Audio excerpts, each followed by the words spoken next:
What if I told you that right now, millions of people are living with a debilitating condition that's so misunderstood, many of them don't even know that they have it? That condition is obsessive compulsive disorder, or OCD. I'm Dr. Patrick McGrath, the Chief Clinical Officer of NoCD. And in the 25 years I've been treating OCD, I've met so many people who were suffering from the condition in silence, unaware of just what it was. OCD can create overwhelming anxiety and fear around what you value most, make you question your identity, beliefs, and morals, and drive you to perform mentally and physically draining compulsions or rituals. Over my career, I've seen just how devastating OCD can be when it's left untreated. But help is available. That's where NoCD comes in. NoCD is the world's largest virtual therapy provider for obsessive compulsive disorder. Our licensed therapists are trained in exposure and response prevention therapy, a specialized treatment proven to be incredibly effective for OCD. So visit nocd.com to schedule a free 15-minute call with our team. That's nocd.com. This episode is brought to you by Progressive Insurance. Do you ever think about switching insurance companies to see if you could save some cash? Progressive makes it easy to see if you could save when you bundle your home and auto policies. Try it at progressive.com. Progressive Casualty Insurance Company and Affiliates. Potential savings will vary, not available in all states. Every idea starts with a problem. Warby Parker's was simple. Glasses are too expensive, so they set out to change that. By designing glasses in-house and selling directly to customers, they're able to offer prescription eyewear that's expertly crafted and unexpectedly affordable. Warby Parker glasses are made from premium materials like impact-resistant polycarbonate and custom acetate, and they start at just $95, including prescription lenses. Get glasses made from the good stuff. Stop by a Warby Parker store near you.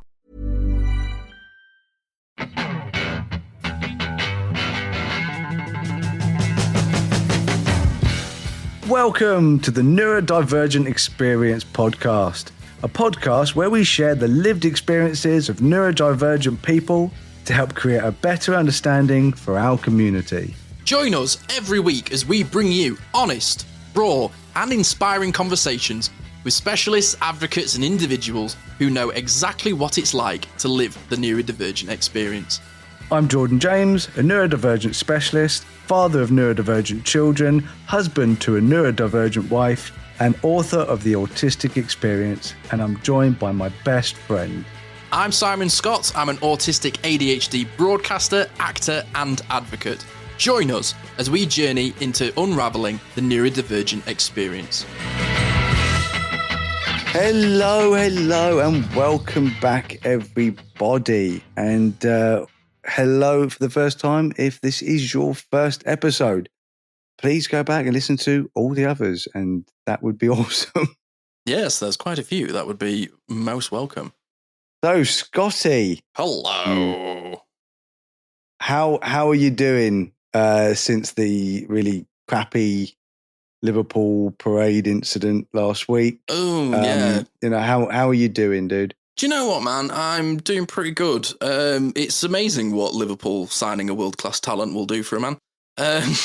So that's kind of been good. It's obviously, like, with everything that went on, it was bloody terrible. And the fact that, like, obviously nobody died and everybody's on the mend obviously makes everything a lot better. So everyone seems to sort of be enjoying themselves. I'm trying to enjoy myself. I have weekends for the first time ever, which is great. So I've been playing a fair amount of golf and getting pretty good, dude.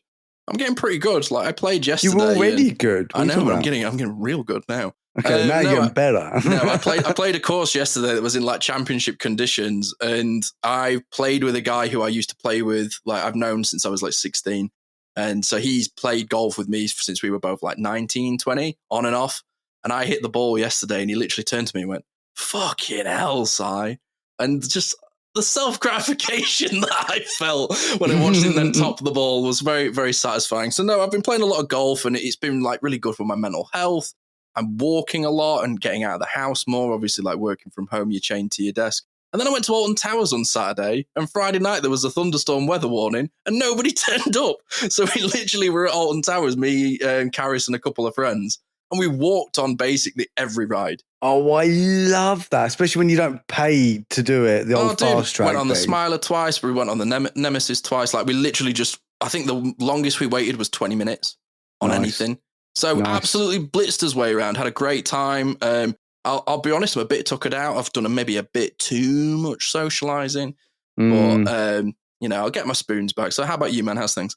Well, there's a couple of things. I did work training, like management training at my work. It was held in London, but they were quite good. I said, how much I struggle getting on the train and get up to London, and that really burns me out. Yeah. Takes away my spoons.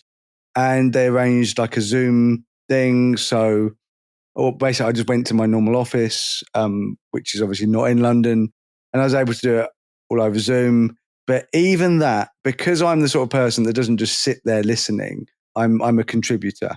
I talk a lot. I don't know if anyone's noticed this on this podcast, but I talk a lot. Have you even listened?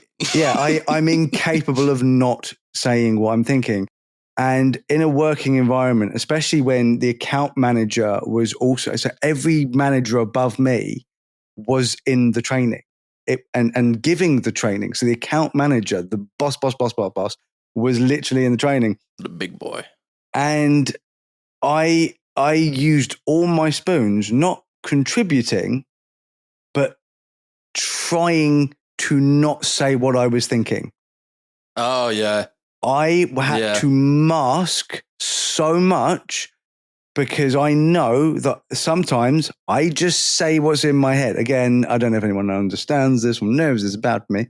I edit it out sometimes. I just say random shit that's just in my head. And a lot of the times I'm like, oh, that wasn't supposed to be out loud. Oh, mystery pond. Yeah, mystery pond. And I just spent the entire time, especially when I've got people going, oh, this is how you should do things. And then in my brain, I'm like, maybe you should try doing that then.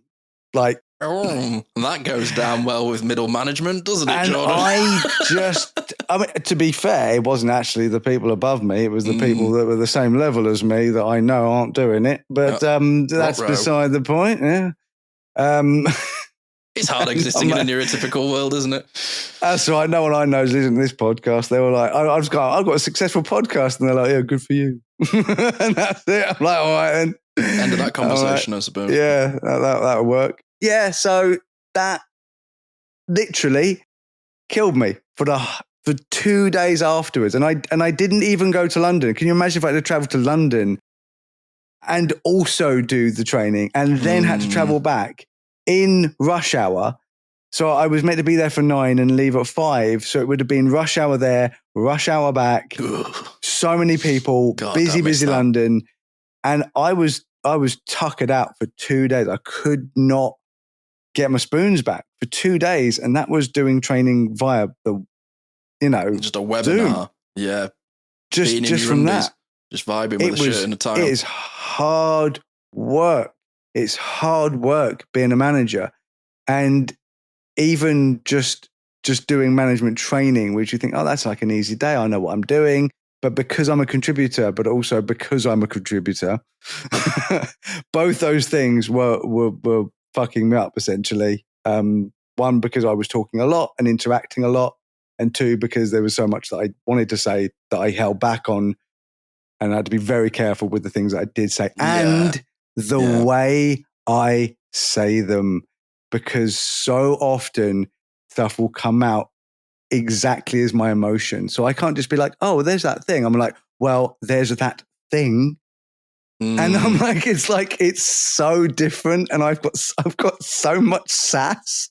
Yeah. I'm the sassiest motherfucker in any room. I'm like, oh, really? And you think that because why? I sometimes like say things and I it comes out of my mouth and I hear it back and I go, oh, that came out a lot hotter than I intended. It's like, my bad. I'm right though, but my bad, I guess. Yeah. Sorry. But my kids made up for it. Well, one of my kids made up for it. Sylvia and Sophie have gone to Poland for a little holiday. Oh, nice. I wasn't able to get the time off work, unfortunately. But Simon gave me a lovely Father's Day on Sunday. I had a really, really great time. Went and saw the new Ballerina film, the John Wick spin-off. And for once, I actually watched a flipping awesome film, dude. Oh, sweet. Oh, my God. It's nice when spin-offs are decent, isn't it? Yeah, I watched The Accountant 2 the other day and wanted to give up on watching movies unless I'd already watched it before. I was like, oh my God. I didn't bother with that one. The Accountant was so good. The Accountant 2 was literally the opposite, in my opinion. And yeah, I was kind of just sick of movies, and I'm like, everything feels like it's written about AI. But oh my God, literally Ballerina was so good. Yeah, too. no, I've got Sinners on my list. I started watching that the other night. And, did you not enjoy it? Oh, dude, I thought it was sensational for what I've watched so far. Very excited to watch the rest of it. You. Oh, that's fine. I'm used to it. Yeah, okay then, I guess. Well, to be fair, I actually really thought it was really good until I got to the end and then went, that actually felt like it was written by AI. And also, it's a musical. No one told me it's a musical. And it's a musical. You hate a surprise musical, don't you? Oh, they tell me what it is before I go and see it. I'm like, oh, this is a cool vampire movie. No, it's a fucking musical. And I'm like, well, it's a vampire musical. Okay, that's fine. Best vampire musical's the one in Forgetting Sarah Marshall with the little Dracula puppet. Okay, so without any spoilers, my main problem with Sinners is what happens with a lot of movies. It starts a dialogue, which in turn starts a storyline that just disappears because it was never important enough for the movie. So they're like, oh, and this is not related to Sinners. I'll make something up. It's like, oh, I lost my dad when I was 3. Oh, what was your dad's name? Oh, my dad's name was Jeff Michaels. I know a Jeff Michaels. He lives in Iowa. Really? Yeah. Does he look like this? I'm like, yeah, that's what he looks like. I'm like, oh my God. So this movie is going to be about the fact that I thought my dad was dead and he's not dead and he actually lives in Iowa.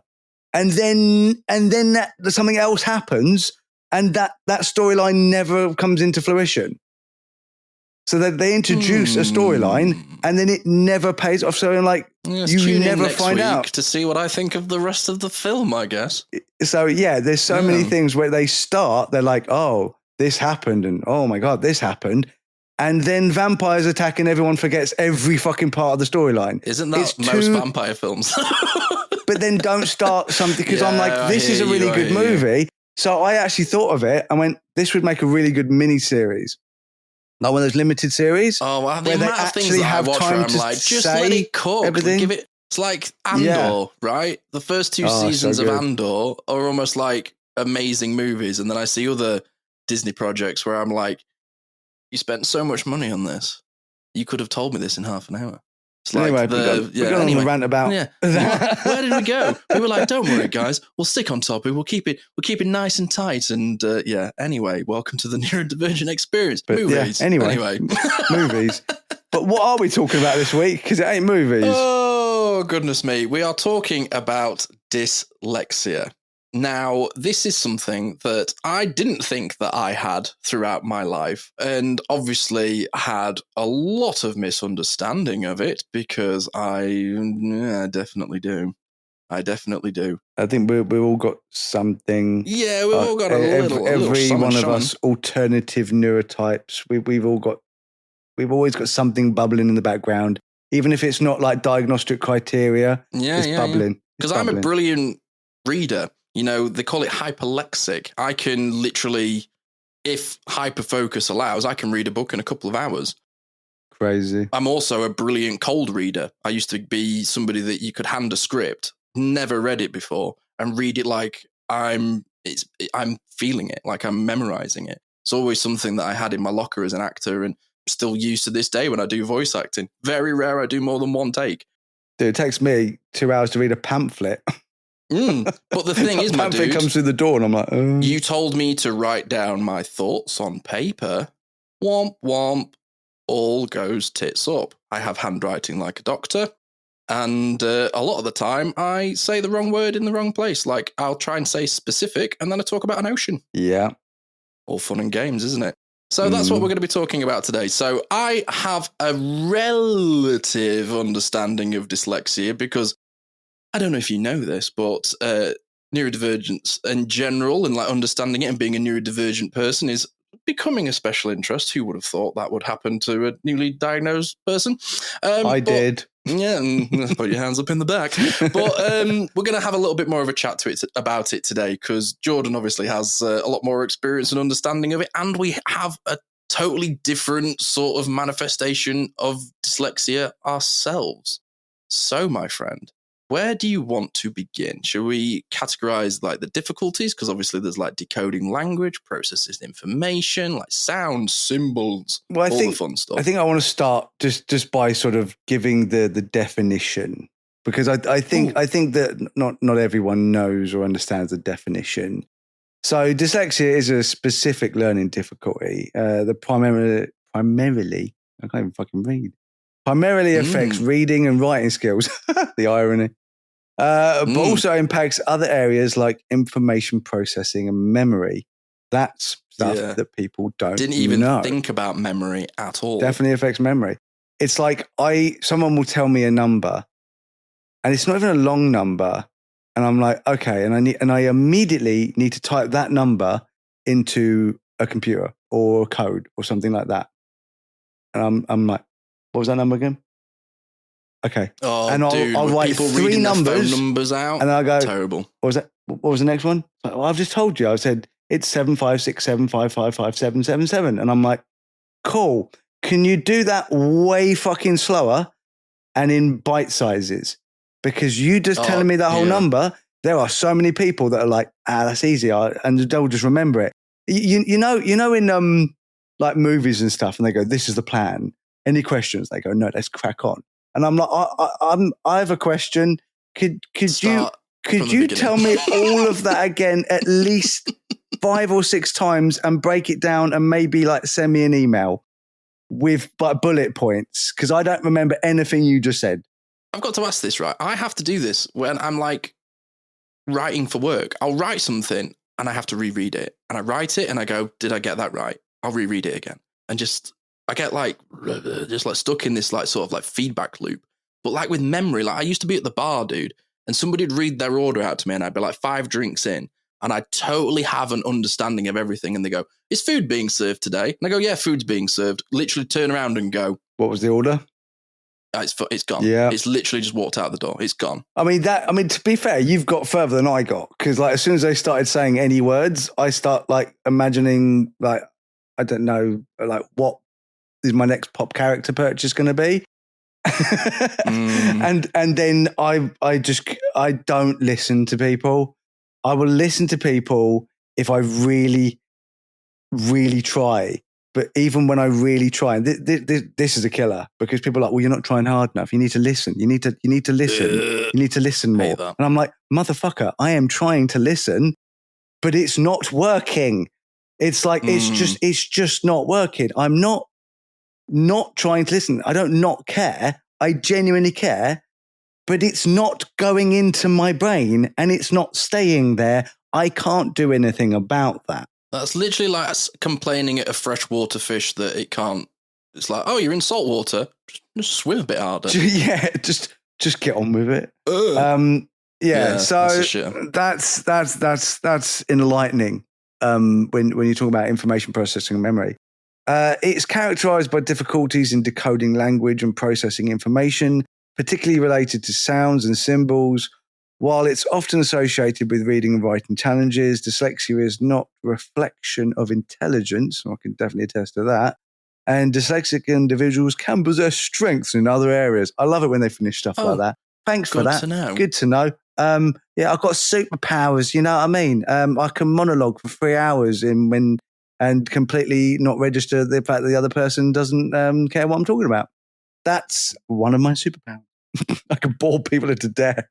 I can kill people with boredom. That's a superpower. Who needs kryptonite? It's just like, read this book, and he goes, oh, and then just like flies away. My main thing, and this is a hill that I'll die on. I've posted a lot about this on Facebook, and I keep making points about this, is that dyslexia exists within the neurodivergent brain, within the alternative neurotype, because we're logical thinkers. Mm-hmm. So we see something, we say something. It is what it is.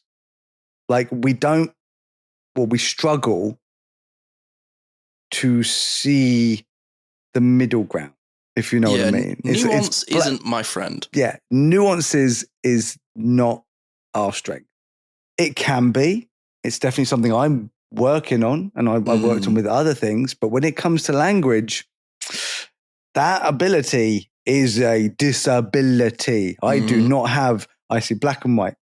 So, yeah, it's all about the phonetics.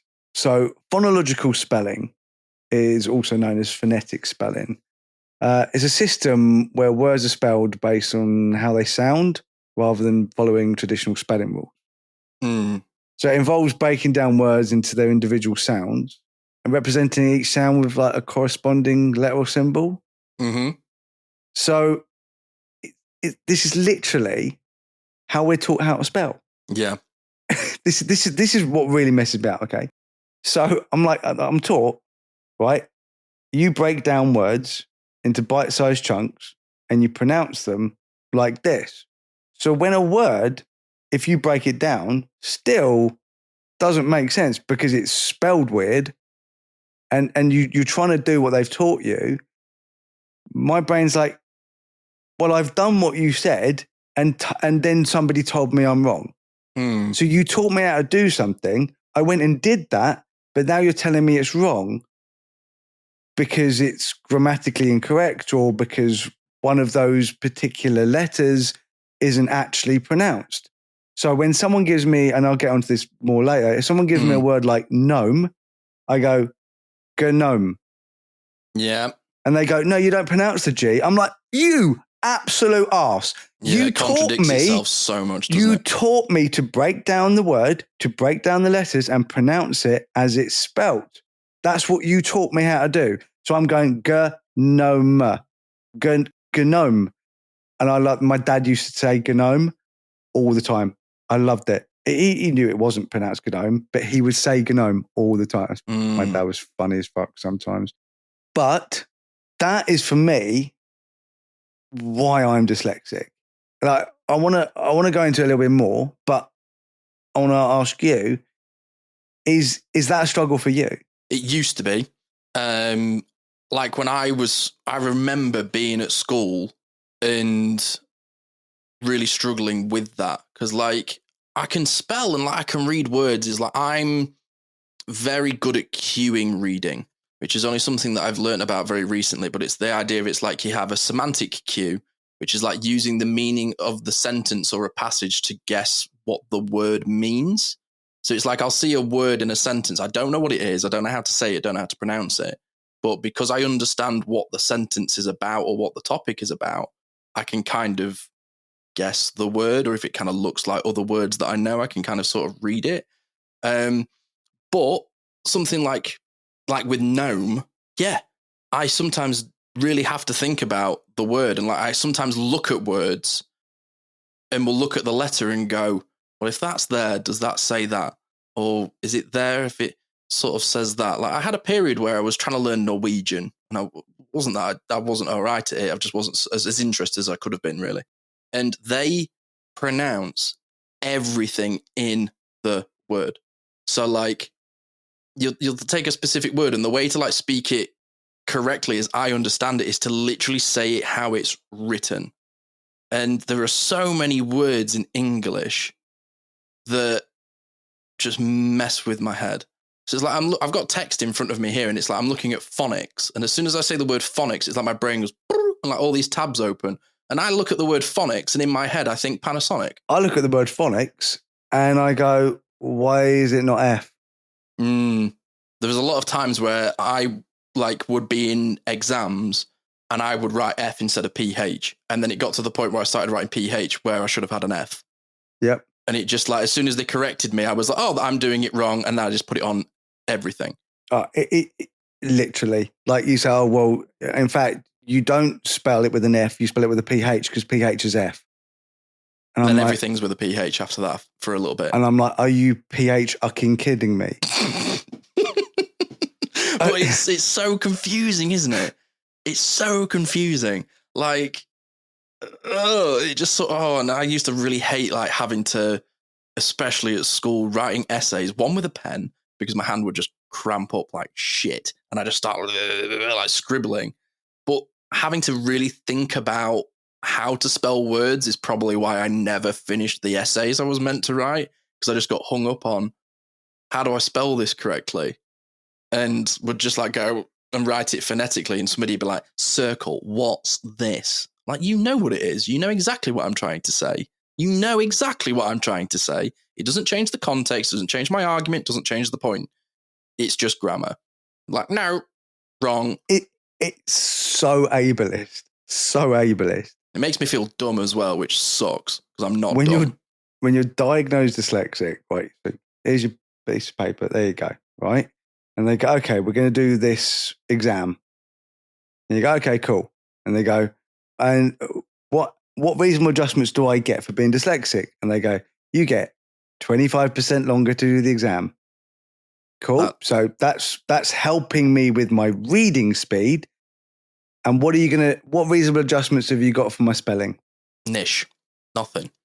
Well, you can have a calculator for words, is it? Like maybe they can get a spelling machine or something. I don't freaking know. But at the same time, it could be like, well, if you know what I've said and you know what the word is, but I've spelt it wrong, but you still know what the word is, then don't mark me down for that. Yeah. So if I spell drink with a C at the end, because C is a K, but K is also a K. Drinker. Tronk. But Christmas. Why is Christmas not with a K? Mary Chrysler. Car. Drink K. K. Car. Why is car not with a K? Here's one. Cat. So a cat is with a C. Baby cat. Kitten. K. Sorry, what the fuck have you done here? What has just happened? I never really thought it's of that before. It's a baby cat, and you said kitten, and they both begin with K, but you've decided to put a K on that and a C on that. And you think I'm the problem? Apparently, my logical thinking brain, and when they talk about intelligence, I'm like, I'm the intelligent one in this. I'm misspelling things according to you because I'm smarter than the person that decided this. Because the English language was made by an absolute donut, right? An absolute flipping donut. On a Wednesday. On a Wednesday. So, yeah, I've definitely got some really fun examples of this, and we can play around with the words, and we can have fun and take the mickey out of the English language. But should we have a little break first, and then we'll come back and destroy the makers of the dictionary? Yes, we shall have a break on this podcaster, and we shall be back after this. I can't tell you how often I hear, oh, I'm a little OCD. I like things neat. That's not OCD. I'm Howie Mandel, and I know this because I have OCD. Actual OCD causes relentless unwanted thoughts. What if I did something terrible and forgot? What if I'm a bad person? Why am I thinking this terrible thing? It makes you question absolutely everything, and you'll do anything to feel better. OCD is debilitating, but it's also highly treatable with the right kind of therapy. Regular talk therapy doesn't cut it. OCD needs specialized therapy. That's why I want to tell you about NoCD. NoCD is the world's largest virtual therapy provider for OCD. Their licensed therapists provide specialized therapy virtually, and it's covered by insurance for over 155 million Americans. If you think you might be struggling with OCD, visit nocd.com to schedule a free 15-minute call and learn more. That's nocd.com. This episode is brought to you by Progressive Insurance. Do you ever think about switching insurance companies to see if you could save some cash? Progressive makes it easy to see if you could save when you bundle your home and auto policies. Try it at Progressive.com. Progressive Casualty Insurance Company and Affiliates. Potential savings will vary, not available in all states. This episode of the Neurodivergent Experience is brought to you by RTN Mental Health Solutions. With up to a 5-year waiting list for autism and ADHD assessments via the NHS, and that's even if you get a referral from your GP, getting an assessment in the UK has never been harder.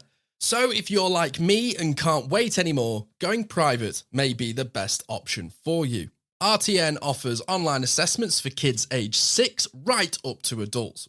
To make it more accessible, RTN can offer payment plans up to 5 months.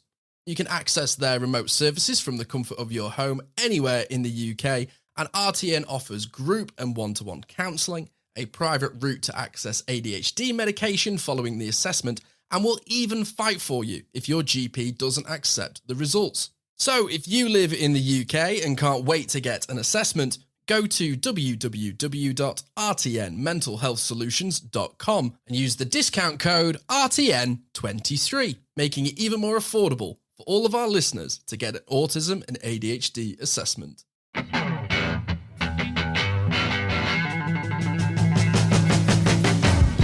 Welcome back to the Neurodivergent Experience. I'm Simon Scott, sat here with Jordan James, and we are talking about dyslexia. Yes, that as well. Yes, that as well. Because, this all sort of makes sense, but yet we have to explain why it doesn't make sense. So why doesn't some of these like phonetic words, come on, let's have a bit of fun. Let's talk through them. Why don't these make any sense to you, Jordan? Well, that's because they're not phonetic. That's why they don't make sense. Yes, of course.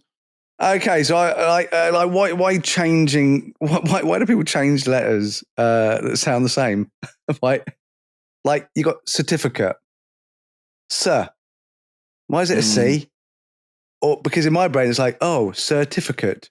Like it's like his name is Knight. I am certificate, and I will have my revenge for the death of you killed my father. What is your name? Certificate. What have you won? A prize.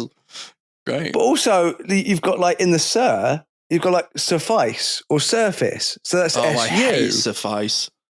That's SU. So certificate could be spelt with a CER, which is how it is spelt, or a SIR certificate, or a SUR certificate. And it's like, so you somebody who struggles with memory, as we've established, that is also dyslexia. I struggle with memory. So it's not like, oh, I've learned how to spell this now, so the next time I spell it, I will remember how to spell it. Again, that's what we struggle with. That's why. It's not that we don't know how to spell. It's that you could tell us a million times and we'll keep bloody forgetting because we'll keep going back to the default of how we think it should be spelt because we don't remember how it is spelt, especially when it's dumb as shit. Is this why I constantly have to go and check if I've locked the front door, even though I know I have when I'm in the car? I'll get in the car, I'll get off the drive, and I'll go, did I lock the front door? That might be OCD. Oh, we'll just add that. We'll add that to the list. We'll put that on another episode. You's fucked, mate. You is buggered. Good to know. So here's one. So it's like they're sort of adding letters that aren't sounded out. Okay, so this is like the dumbest shit I've. And we sort of mentioned GNOME. And I wrote down a few, and actually, if I break these down, these are brilliant. And I'll start. Okay, yogurt. It's a yogurt. My tummy. A yogurt. Okay. Oh, I'm sensitive to dairy. I got yogurt. Cupboard. Oh, is that a board where you put your cup on? Fuck the cupboard. I hate the cupboard. Go on, cupboard. I've always hated the cupboard. Psychology. Psychology. Psychology. It hurts when I wee. Psychology. It's just psychology. Okay. Muscle. Oh, would you like a muscle for tea? A muscular? I've got great muscles. I'm going to go build my muscles. Look at my musculars. Like you said, Wednesday. Brilliant. Wednesday, Adams. This one, my dad used to say this one as well. Skizzers. I still say skizzers because it feels good in the tongue. Oh, skizzers. I'm stimming with my skizzers. Scientist. Scientist. If C is S and S is S, why in scientist is there both? Why do you need both? Just have one. Screw you and your English language. Whoever made this, you're dead long ago. And that's good. Somewhere a ghost of a monk is in a monastery laughing at us. Oh, just honestly. And Taya. Would one like a nice hot cup of tea? It's just tea. Yeah. Like, why is it not T-E-E? Or even better, why is it not just the letter T? Like a bit of T. Because T is T. Yeah. This is because we're a mongrel race with a mongrel language. We've absorbed all of these words and we've not managed to, Yeah, I mean, we could go in the history of language. Oh, we could get deep. We could get real deep, but we go and listen to a documentary about Stephen Fry about languages. It's really, really interesting. It's a great documentary. I listened to it. I watched it. I thought it was a brilliant documentary. And at the end of it, and I'm like, right, but can't we start changing this now? Can we just modernize language? We modernize a lot of things. Can we modernize Is maths? that even something we can do? Can we just can you put a petition in and go, I want a word respelt? Yep. I think that, literally people make the English dictionary. Words are added into the English dictionary. Words like selfie. And bruv. Exactly. they were added into the dictionary. Mad thing. So why can't we change the way things are spelt so they actually make sense? So they and yeah. So what's one of the things that grinds your gears, man? Double letters. Do we need them? Controller. That's unnecessary, if you ask me. Yeah. These things are literally these double letters are unnecessary, and unnecessary is one of those words. Dude, I learned words that had double letters, and now random words will get double letters. You're Jordan now to me. Jordan. Congratulations. That's one of the things that really sort of messes with my head is the amount of times that I will misspell a word because I don't put a double letter in, apparently. Also, I've just thought about this. Just looking at my t-shirt. I've got a Boston Celtics t-shirt. Now in England, it's Celtics because it's a K. But the football team is called Celtic. And they're a Celtic football team that are called Celtics. Now, maybe there's a historic reason behind that I have literally no idea. But in my brain, that just doesn't make sense because I don't know those reasons. I don't always know every reason. Yeah. It's like the word night, as in it's Knight. Yeah, knight. It's Knight of the Round Table is knight. And that apparently, and someone told me this is wrong now, so I literally have no bloody idea. But apparently it's because it was the King's Knights. But it could, I don't even know if that's true anymore. I like stuff like that, though. I find it really interesting. I want to know where words come from, but then you explain it to me and my brain just goes, that was a bit silly, wasn't it? Well, they could have just come up with a completely different word. Why did they call it a night? If they're like, it's night time. Shiny metal man. That's what I want. Oh, I like shiny metal man. Yeah. Come forth, my shiny metal man of the oblong table. Yes, why not? Yeah, but what if you're a modern knight and you're not shiny or metal? You'd be David Beckham then, wouldn't you? Topical. We're called Sir David Attenborough, Knight of the Galapagos Island. Yeah, Galapagos Island. And the great pair of slacks. Yeah. Knight of the beautiful sounding voice. The dulcet tone knight. Anyway, we're doing the ADHD thing again. Oh, what? Okay, so other words, giraffe. Oh, gift guard. Giraffe is so complicated, man. Guy right? Long boys, I call them. What? Just Jordan. It's not Gordon, is it? So it's giraffe. Honestly, this shit is just the fundamental reason why it will take me so much longer to read something, because my brain is fighting every single word that doesn't make sense to me. So it's not like I don't know the word giraffe. It's not like I can't spell the word giraffe, but it's my brain is fighting against that word. So every time I get to the word giraffe, it's not that I just go giraffe and then move on. I go giraffe and go, why is it spelt like that? Yeah. What is even the point? So true. It's so stupid. And I buffer. And I get annoyed, and then I can then move on to the next word. And it's every single word that I come across that's like that will slow me down with my reading. And that's completely subconscious. It's not like I get to that word and I sit there in a rant like I do on this podcast. My brain just has an internal rant with itself that I'm completely unaware of, but it's going on and it just slows me down. It's like trying to run on sand rather than trying to run on pavement. It's just, I'm trying to do the same thing. But the sound is just slowing me down. And these words, only these words are just slowing me down. Yeah. Because like that's one of the things that like, I have always found with reading is like I'll read something, and again it comes to like this like cue reading, is I know what the sentence is about, I know what the context is about. Does it matter which there I have used? I mean them, that like there, we're going over there, and sometimes my brain will go a poop poop poop. I just need to pause just 1 second. My doorbell has just rung, and it's because of something very expensive has come. Just 1 second. Ooh. 2 seconds. I think. Time a kangaroo down, sport. Time a kangaroo down, shag a wallaby. Time a kangaroo down, sport. Time a kangaroo down. If you listen to this, Scotty, when you're doing the edit, maybe leave it in because I love Reddit.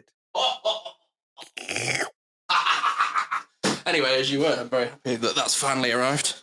Well, I've been waiting for it for 2 weeks. As we were, what were we saying? Yes, of course. Words. Sorry, everybody. I keep that in just for the chaos. Yes, words hard words. Essentially, this is the fundamental reason. This whole misspelling in my brain, these things are misspelled, and that is the fundamental reason I struggle with reading and writing. It's because I'm a logical thinker, like, and I'm a critical thinker as well. So I'm always looking for a better option of something. My brain is constantly searching out different ways to look at something. And it's like with photography, I can find different angles, different perspectives, different types of edit. You know, there's so much creativity within photography. There's no creativity in spelling. You can't be creative with spelling. You can be creative in writing. You're either right or you're wrong. But exactly. There's no nuance. And my brain is too creative to be like, oh, I accept the fact that is spelt like that. I'm like, well, no, I would have spelt it like this because that makes sense. So I would have done that. So that's what I'm going to do. And then someone tells me it's wrong. And then I slap them with my brain. And I go, no. I don't know what I'm saying. And they write a letter to complain that you can't read. People just like, no, I just turn around and just go, that's ableist. Like you don't need to do that. And the thing is that like my version of being neurodivergent is very different to somebody else's version of being neurodivergent, because somebody else might be incredibly good at spelling, and they might be like somebody who's very anal about the way things are spelled out, and this is how things should be. This is the rules. This is what you must do. Yeah, I've known and they can't find the nuance to that. So then, but they remember all the way things are spelled, and then they tell me, and someone told me it was called a grammar Nazi. And I'm like, that's perfect. I have heard it's a grammar Nazi, and that can be a very, very autistic trait, because somebody can be absolutely epic at spelling, and they will literally make me feel like I'm an idiot. But I'm like, well, actually, I'm a critical thinker. I'm looking to change things, whereas you're looking just to accept things the way they are. And I will never, and doing this podcast, I think everybody knows, I will never accept things the way they are. I will work my ass off to try and change things, or at least complain about it. Yeah, definitely. We'll take a little bit of a break, because one of the things that I think we could get back on, which I think is quite interesting, is like the idea around like the brain muddle of handwriting and proofreading. Break time. Cool. Break. Right here. We'll put it right here. I can't tell you how often I hear, oh, I'm a little OCD. I like things neat. That's not OCD. I'm Howie Mandel, and I know this because I have OCD. Actual OCD causes relentless unwanted thoughts. What if I did something terrible and forgot? What if I'm a bad person? Why am I thinking this terrible thing? It makes you question absolutely everything, and you'll do anything to feel better. OCD is debilitating, but it's also highly treatable with the right kind of therapy. Regular talk therapy doesn't cut it. OCD needs specialized therapy. That's why I want to tell you about NoCD. NoCD is the world's largest virtual therapy provider for OCD. Their licensed therapists provide specialized therapy virtually, and it's covered by insurance for over 155 million Americans. If you think you might be struggling with OCD, visit nocd.com to schedule a free 15-minute call and learn more. That's nocd.com. This episode is brought to you by Progressive Insurance. Do you ever think about switching insurance companies to see if you could save some cash? Progressive makes it easy to see if you could save when you bundle your home and auto policies. Try it at progressive.com. Progressive Casualty Insurance Company and Affiliates. Potential savings will vary, not available in all states. Have you ever felt stuck in patterns that don't serve you? Struggled with stress or wanted to connect more deeply with yourself? Then I have to introduce you to a friend of the podcast, Ashley Bentley of Integrated Coaching, Breathwork and Hypnotherapy. Ashley is a highly experienced clinical hypnotherapist and coach specializing in working with neurodivergent minds. Through a unique blend of integrative coaching, breathwork and hypnotherapy, Ashley helps people rewire subconscious patterns, regulate their nervous systems, step into more empowered versions of themselves. Whether you're dealing with addiction, anxiety, burnout, or struggles with self-acceptance, Ashley offers practical and science-backed tools tailored just for you. Her unique methods combine neuroscience, storytelling, and subconscious transformation to create real, lasting change. Jordan and I can personally attest to the profound and transformative effects of her sessions, which have been life-changing. She does all of these sessions online, meaning she can work with you no matter where you are in the world. If you're ready to break free from old patterns and start living with more clarity, confidence, and connection, go to bit.ly/Ashley NDE to book a free consultation or learn more.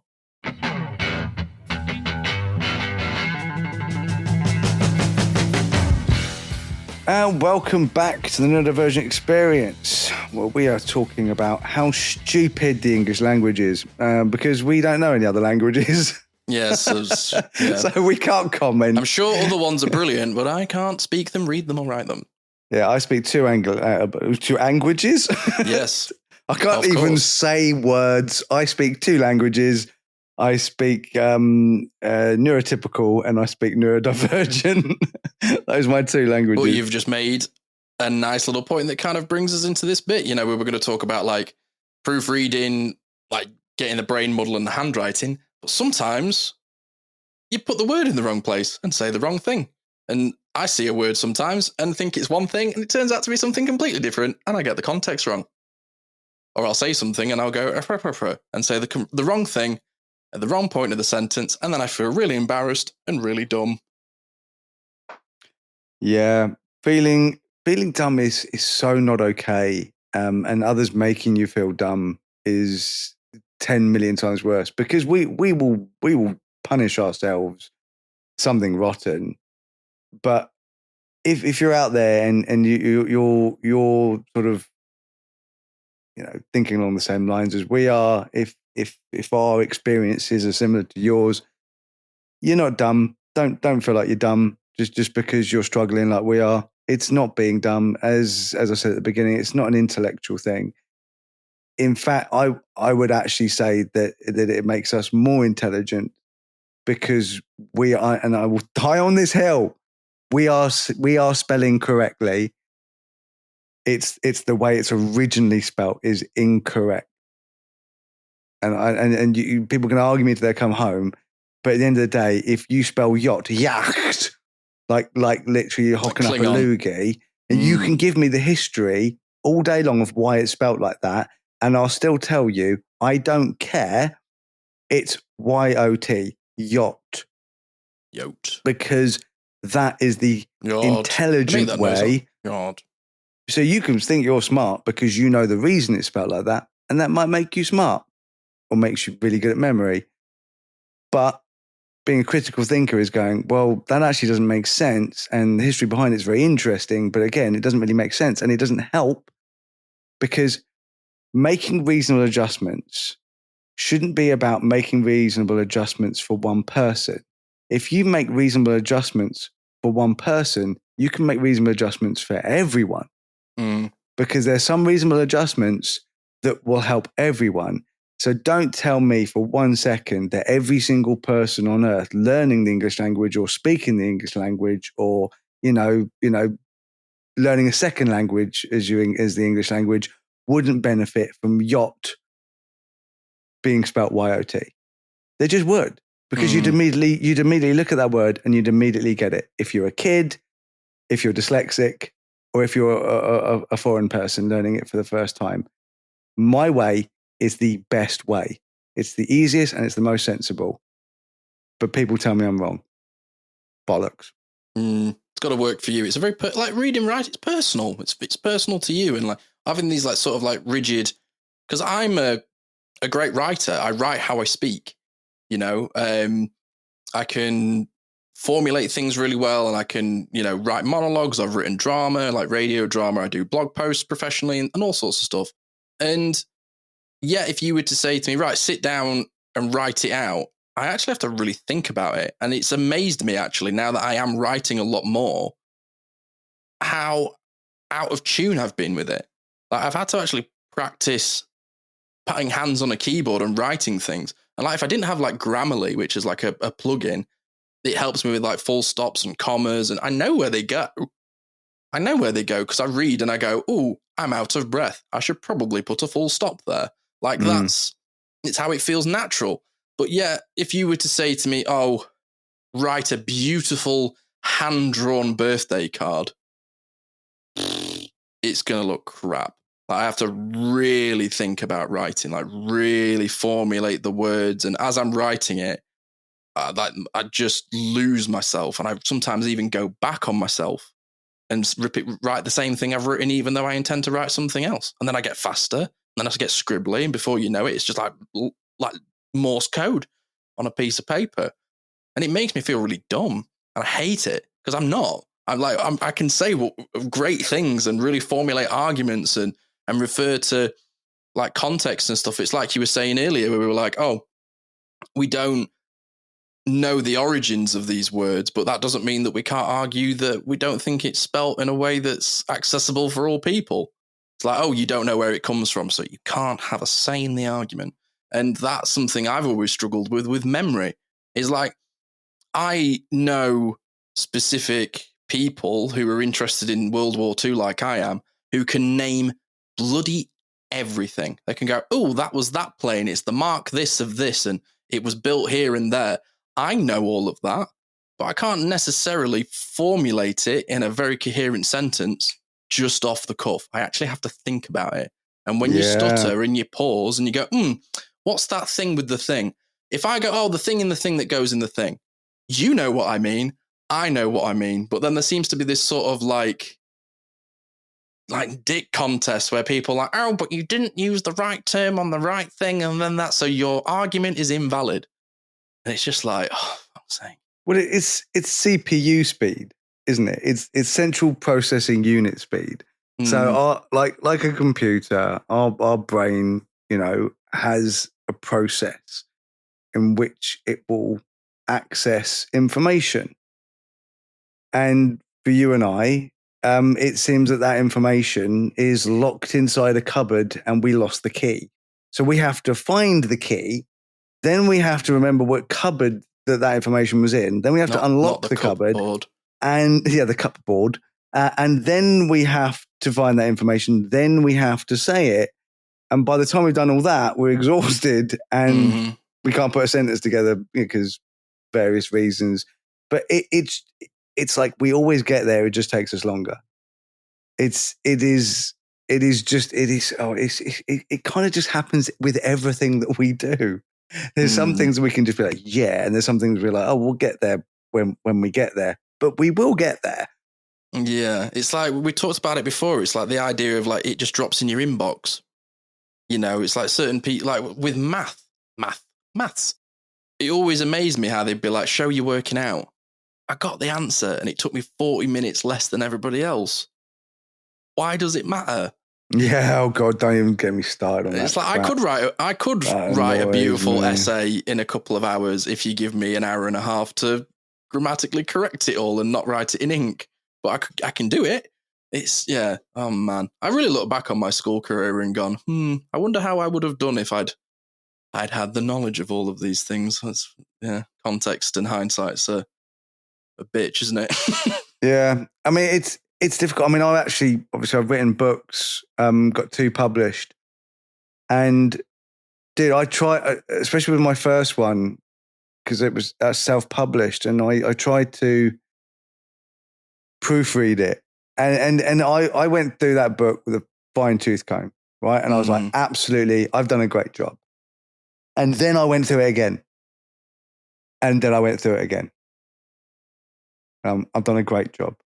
Then I sent it out to a very lovely lady who offered to proofread it for me, one of my followers. Very, very nice of her. And she got back to me. She's like, okay, yeah, it's all good. And I'm like, oh, okay, cool. Brilliant. Where's the but? I didn't read through it.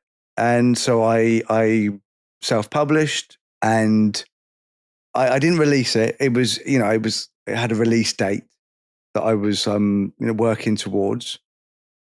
But I got some author copies, and I gave the author copy to my son, and he showed it to his girlfriend at the time, and she's got English A level and like writing GCSEs and A level. She's very good with that. And she went, there are so many mistakes. And I went, oh, I mean, there can't be that many. And she just went, no, there are so many. So I've been through this thing 3 or 4 times. And then somebody else has been through it, who apparently wasn't very good, but it was very sweet of them to try. And I'm like, oh crap, what do we do now? And my son's girlfriend, she went through it, right? And she's really good. She went through it all. And even now when I read it, I'm like, oh, there's one. I'm still spotting them. Wow. And literally, and I don't know if you go and look at my book, it's a little different from the rest, and it's on Amazon. And if you look at it, I'm pretty sure it comes up with a warning that says that there's things misspelled. I literally get an email once a month telling me that that there's a content warning that some arse complained about it. And in it, I'm dyslexic. I've really struggled. This is my first book that I've ever published. Self-published, doing it myself. And I'm like, I apologize if that I've got grammar wrong, but like I said, dyslexic, really, really struggle with that sort of stuff. And some arse still, and I don't feel bad, by the way, I was kind of beyond that, but every time I get it, I laugh, because if I really cared, I'd go over it.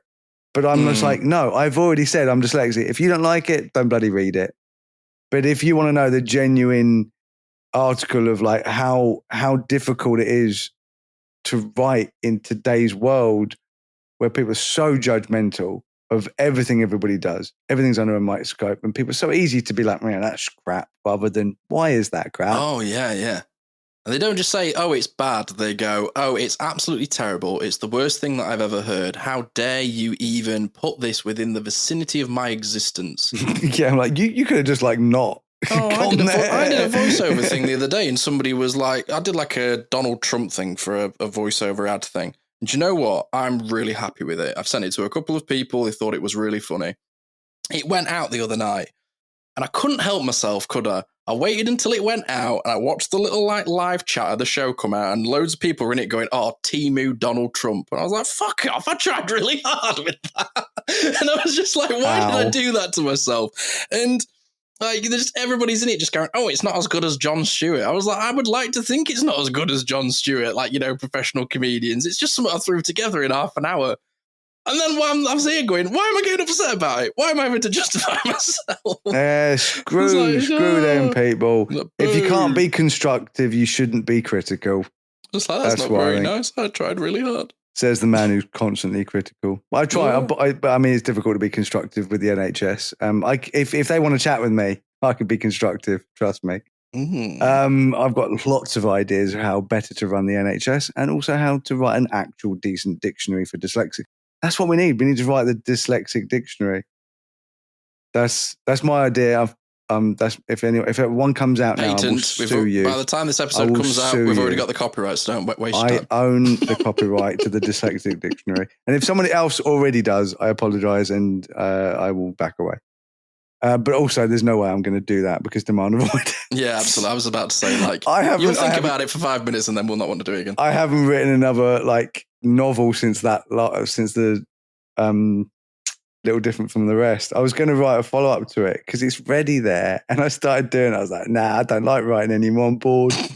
And then I wrote The Autistic Experience. But obviously that's not entirely everything's my writing. It's 85 different people. And it's my writing in it. But that's not creative writing. That's just it's actual, what do you call it? Factual based writing rather than fantasy. Yeah. So my creative thing for fantasy is because it's so, I have all the ideas, but again, the whole process of this spelling, grammar, that's what puts me off writing another fantasy novel. It's exhausting. It's exhausting. I just, if I could think, if someone said, just write it, and you don't even have to worry about how it's spelled. You don't have to worry about it. Just write it, and we'll just clean it up. Someone else to clean it up for me. I'll be like, you know what? I think I can do that. But yeah, that's not going to happen. So the one thing I wanted to get on is I call it brain muddle. I think this isn't it's part of being dyslexic, but again, it's all part of being the alternative neurotype. Synaptic pruning. Everyone take a drink. Ooh, nom nom. Yeah, it's all part of the synaptic pruning process, and where those dice fall, what numbers we get. It's a genetic lottery. But I call it brain muddle. It's my handwriting is terrible, terrible handwriting, which is something people associate with dyslexia and ADHD. And I think it's because I concentrate so much on spelling something, it ends up affecting my dexterity. So it's the two things can't work at the same time. So it's dyspraxia kicks in.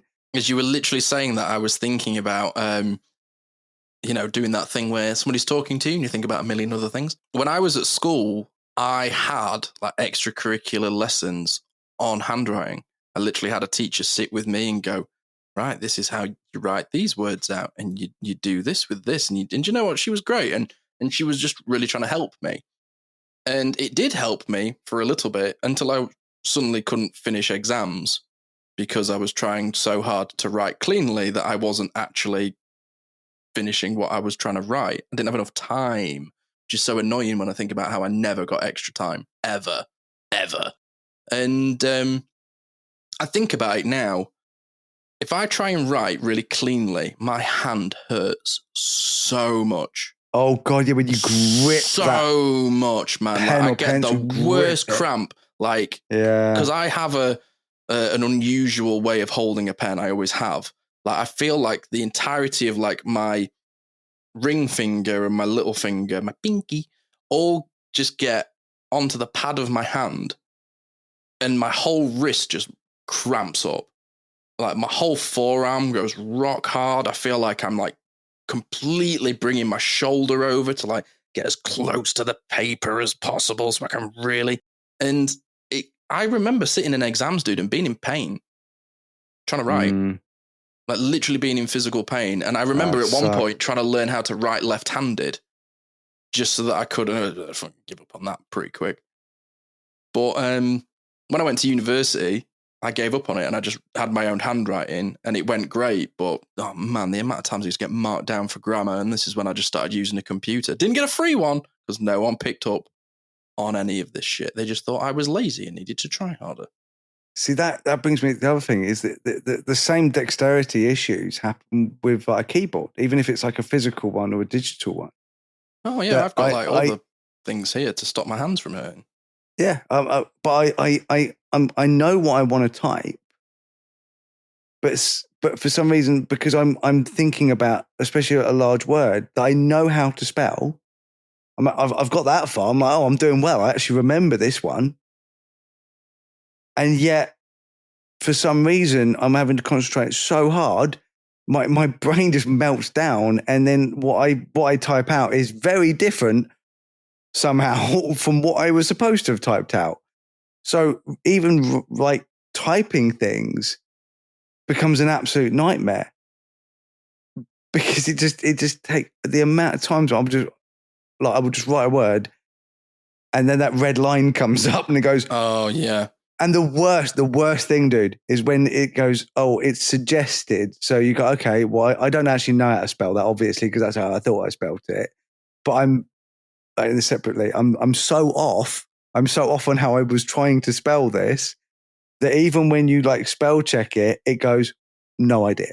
And I'm going, oh my God, how am I that far away? Because it's absolutely, I'm spelling it how it sounds in my head, and yet it's spelled so wildly different that even a computer doesn't recognize what I'm trying to spell. That's the insanity of the English language, that I'm like, fine, if it's not spelled like that, how is it spelled? And then so I will say the word into Google, or I say, how is this spelled to Google? And the word that comes up, I'm like, I knew it. And it's something like that. I thought it was an S and it's a C.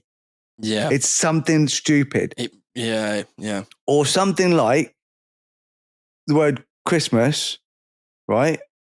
CH.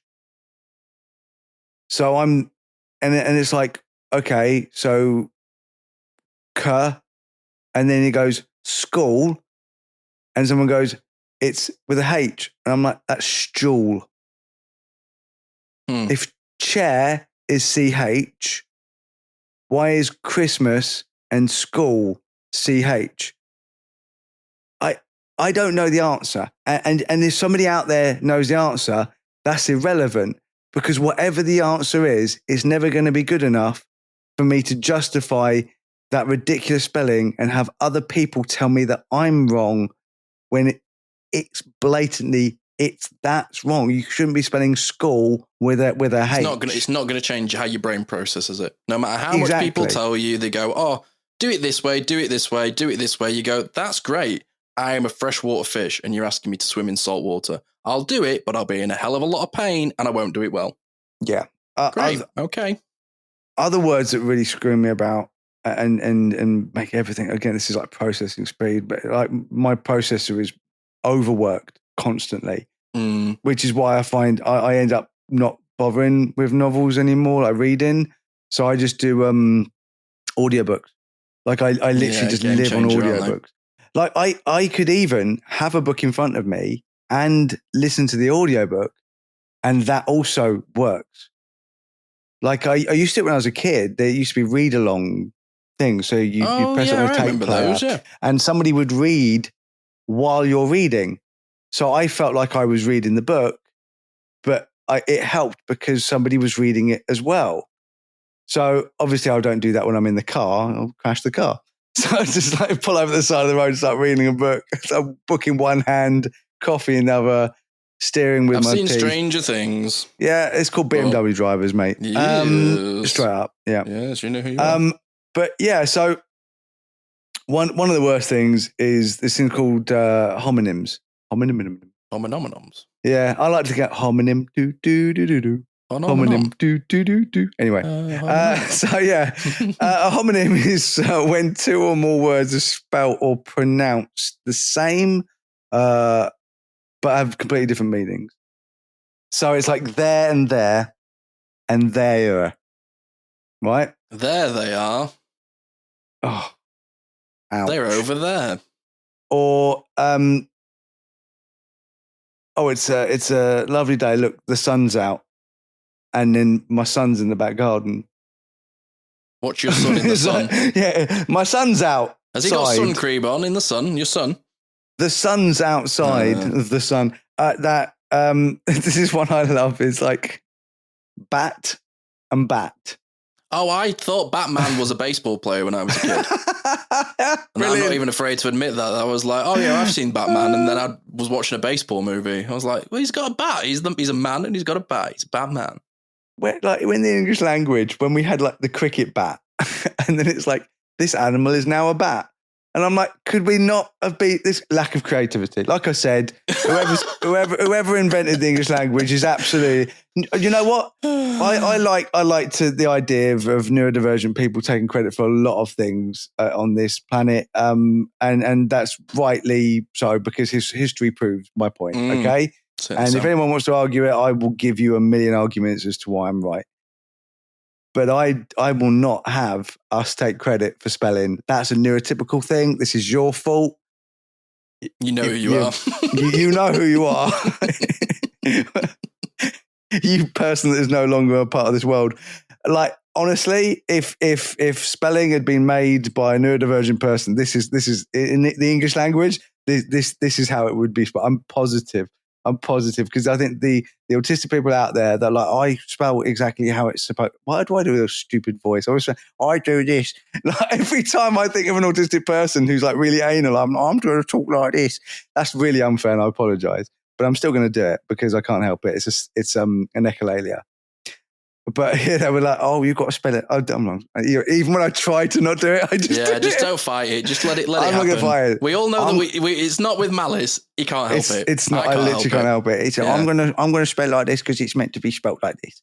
And it's like, well, that's not because that you're not creative. It's because you're literally going with the rules. So it's like if you got the chance to reinvent the English language, I'm telling you, I bet most neurodivergent people would make it like this. And that would be amazing. That's why I say I speak two different languages. This one has always screwed me up so much when I'm writing. Is I lie and I lie down. So if I was like, I had to lie. Oh, but then when you're lying down, it's spelt with a Y instead of an IE. Yeah, now suddenly you're laying down.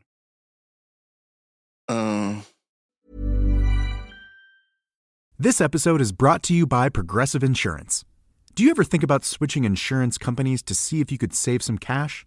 Progressive makes it easy to see if you could save when you bundle your home and auto policies. Try it at Progressive.com. Progressive Casualty Insurance Company and Affiliates. Potential savings will vary, not available in all states. Ever wonder what your lashes are destined for? The cards have spoken. Maybelline New York Mascara does it all. Whether you crave fully fan lashes with Lash Sensational, big, bold volume from the Colossal, a dramatic lift with Falsies Lash Lift, or natural-looking volume from Great Lash, your perfect lash future awaits. Manifest your best mascara today. Shop Maybelline New York and discover your lash destiny. Shop now at Walmart. Every idea starts with a problem. Warby Parker's was simple. Glasses are too expensive. So they set out to change that. By designing glasses in-house and selling directly to customers, they're able to offer prescription eyewear that's expertly crafted and unexpectedly affordable. Warby Parker glasses are made from premium materials like impact-resistant polycarbonate and custom acetate. And they start at just $95, including prescription lenses. Get glasses made from the good stuff. Stop by a Warby Parker store near you. There's one here that you've written here. It's like, bears don't wear clothes, so they are bare. But you know what, like, is a bit of a thing of like, in my sort of like lexicon of language, I'll go bear with me. And you know what? Every single time I do it, my dad goes, Arr! That's three different bears. Yeah, he goes, bear with me. And he just goes, Arr! Like, it's puts his hands up, paws up, everything. Yeah, your dad, I'm telling you, I want to meet your dad so much. Your dad sounds actually like a nicer version of my dad. He's like, a top tier dad, I have to say. He comes out with some crackers, I will say that. It sounds like he's got all those sort of the comedy sweetness that my dad had, with none of the I don't love you, son, because you're not interested in the things I am. Heavy. Sorry, that was a moment. Yeah, that was heavy, but yeah. Reflecting on my lost dad. I'm going to steal yours. I'm going to contact your dad. I'll be like, I will be your son, even though we're not far off the same age. How old's your dad? He's 50. I think he's 56 this year. I love that you don't know how old your dad is. That's I had awesome. to go. He was born in 1969, so I've now got to do the math. Yeah. numbers. So we're almost at the end. I feel like I feel like we got a point across. Yeah, I think we didn't have to quite write it down, did we? But I think we've got there. Yeah, do you know what? When we thought, I'll do an episode on dyslexia, I was like, oh, what should I do? And I'd always do it at the last minute. I literally did it like an hour. I wrote everything down an hour before we start recording. You might have ADHD. Yeah, but that is the way I do it. And and if you've listened to this episode, you've enjoyed it. Obviously, You're welcome. Yeah, it's the proof of the pudding. my brain works when it wants to work and when it needs to work. When it's oh, you have to do this now, man. My brain is fucking awesome. Any other time, it's literally potato mash, or is it mashed potato? Pressure makes diamonds, baby. Yeah, over time, it takes a lot of time. Unfortunately, so. I will always say that because I literally that is something. There's a particular sentence that winds me up. Pressure makes diamonds like, over millions of years. Yeah, over millions of years. So it's like suddenly it's like, oh, pressure makes diamonds. So if we put you under pressure, it immediately becomes a diamond. I'm like, no, it still takes a lot of time. Technically, it's still coal, mate. Give me another day, yeah? Great. Give me at least 1,000 days before something even remotely resembles a diamond. But yeah, so any helpful tips from you? Any helpful tips from me? Grammarly is a great plugin on Google Chrome. When I write my emails or have to write like little bits of wording or blog posts, it makes me realize where the commas and the sentences and everything should start and finish. And it also isn't terribly intrusive. It sometimes goes, would you like it this way? And I go, yes, Mr. Grammarly, thank you very much. I'd like that very much. And it just does it. It doesn't go red line and go, wrong, which is nice. I prefer that. Audiobooks, brilliant. YouTube. You want to learn a book? Somebody's made a YouTube video about it that's only half an hour. I love that. Absolutely awesome. And yeah, I think that's really cool. And voice notes, WhatsApp. If I want to say something and I go, this is going to take a while, I just send a voice note rather than actually texting somebody because I'm going to be able to say exactly what I want to say because I'm saying it rather than having to write it down. Yeah, that's if it actually understands what you said. The amount of times I have written in Jinsey because I've been watching This Is Jinsey lately. Oh, the Mystery Pond. Oh. And I started going, why is there only 2 seasons of Jinsey? And it came up, why are there only 2 seasons of Gypsy? What? Ride the log. Pew pew. It's like, what? How did Jinsey become Gypsy? Oh, and you throw in echolalia into this as well, and it's just it's a party, isn't it? You say the word wrong, spell the word wrong, and then you go, oh, and that's, yeah. It's like this one of my favorite memes at the moment is it's called Premium English. And it's this guy that's like holding up a book and he goes, what is this? And he holds up a skeleton and the guy next to him goes, a cadaver. He goes, a skeleton. And he goes, what is this? Holds up a ghost. He goes, a ghoul. He goes, it's a ghost. But my God, is it a beautiful stim. And it's just every time like Carrie says anything to me at the minute, I just go, beautiful. You're welcome, everybody. Enjoy that. Ghost. That's another one. A ghoul. Why is there a H in it? A cadaver. Ghost. I'll send you. It's funny. Link it to the show. I'm a host of. I'm a G host in it. A host with the most. Anyway, my brain hurts now. I'm actually having to think. Right, here's my helpful tip. Chunks. Things broken up into chunks. Okay, so even a sentence, double spaced. If I'm reading something, double spacing would be so good. I wish everything was double spaced. I wish they would make every single book on earth double spaced because there's so many times where I'll see a sentence, especially if it's like a not even a sentence. What's the word? Wow, brain's gone. I don't know what you mean. I know what you mean, but I don't know. Lots of sentences strung together. Oh, is that a paragrapher? A paragraph, yes. Yes, of course. It's like not a giraffe, a paragraph. A paragraph, yeah. Yes. I love our brains, man. So yeah, if it's in a paragraph, I got there in the end. I'm a writer. Oh, not a successful one apparently. Oh. Yeah. Right. So if you write a paragraph and that paragraph is long, my brain goes, "That's all one word." And I don't know what that word is. Supercalifragilisticexpialidocious is nothing compared to this word. It looks like most Welsh words. It's just a long ass word. Yeah. So if it's all like double spaced, also if a paragraph is a single paragraph, but you break that up into 3 chunks, And although grammatically, according to the rules, it doesn't make sense, for me as a dyslexic person, it would massively help because I can break it up. So I'm not saying they should do that for everyone. I'm just saying that that's the way I would like things done. And even words. So let's say it's a word like, so DNA stands for deoxyribonucleic acid. Yeah. So in order to learn that word, deoxyribonucleic acid, I just keep saying it because it sounds so good. Because that took me doesn't it? Dude, I read that word, and I'm not even joking, maybe 300 to 400 times before I was able to just go deoxyribonucleic acid. It took me so long, and I said it, and then I went away, and then I forgot it. Mm-hmm. And I was like, so what I did, I literally sat there and I broke it down. So deoxy / or / deoxyribonucleic acid. So I broke it up, deoxyribonucleic acid. I broke it up and then I repeated each word over and over again. Now, if every word, because I don't know every word in the dictionary, I don't. And there's a lot of really fancy big words that I don't use. I know them. I'm just not, and I think it is, I'm not pretentious enough to use these words in an everyday sentence.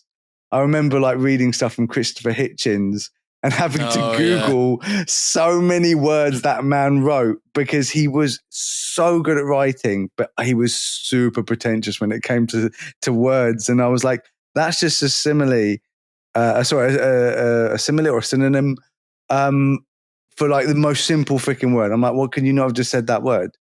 Could you not have? It's a little bit like me, like going, where's deoxyribonucleic acid? And it's like, well, can you just say DNA? I was like, yeah, that's what I would normally say. I would just say DNA. And I know it's not. It's the internal combustion engine rather than cargo broom.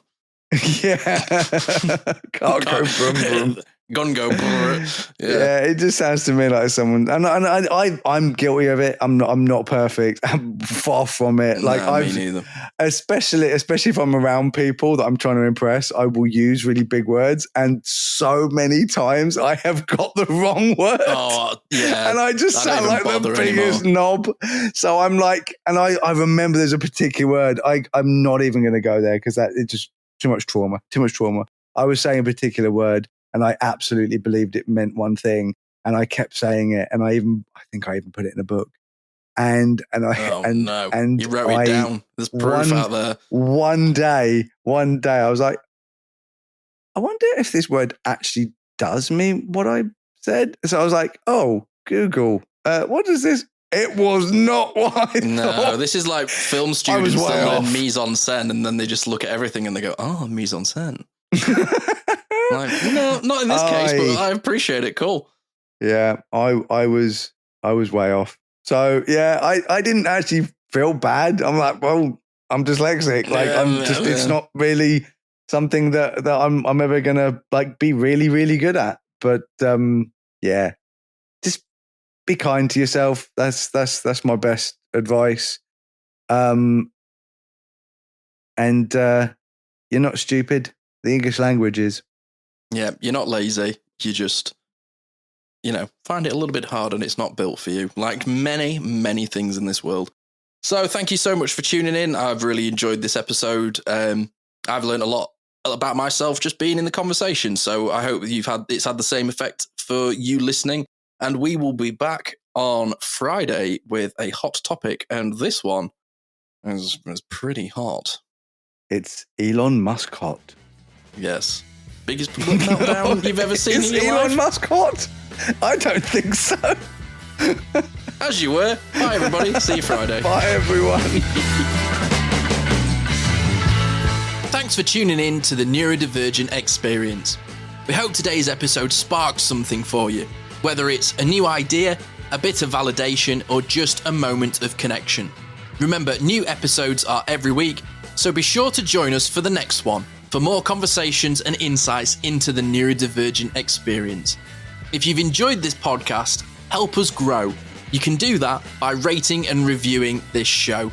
Your support makes a huge difference in helping us reach more people who could benefit from these conversations. You can connect with us on social media. Find us on Instagram, Facebook, TikTok. Just search for the Neurodivergent Experience. Thank you again for listening. And until next time, take care of yourself. You're not alone in this journey.